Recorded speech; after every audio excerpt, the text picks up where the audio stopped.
Joe Biden entered the White House set to ride a post-COVID economic boom and correct what Democrats considered Donald Trump's reckless foreign policy. 4 months later, Biden has been dubbed the master of disaster, taking America back to the dark days of Jimmy Carter. High gasoline prices and inflation have returned at home. But critics say far more dangerous is the perception among our enemies abroad that America is weak again.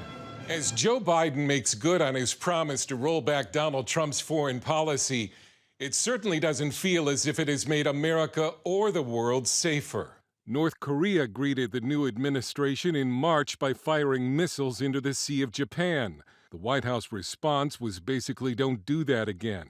That same month, China mocked and humiliated the U.S. delegation at a summit held on U.S. soil. The White House has reopened talks with Tehran over the Iran nuclear deal, which some experts say will increase the chances of a future war between Iran and Israel.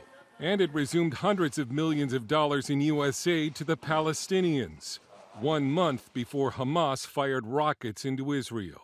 And every one of those rockets might as well have Joe Biden's name written on the side of it, because it is his weakness, his appeasement, his moral relativism and ambiguity, his lack of backbone to stand up and stand with Israel that is causing this war in the Middle East. It's not a coincidence, I don't believe, that all of a sudden Hamas attacks Israel, because they realize the United States is going to be weak and probably try and undermine what Israel's trying to do to defend itself. Frank Gaffney was an undersecretary of defense in the Reagan administration, which had to rebuild America's foreign policy after the disastrous Jimmy Carter era. I would describe Joe Biden's foreign policy as basically Barack Obama's on steroids. I mean, think about this. A little over 100 days ago, Israel was in a totally different position than it is now.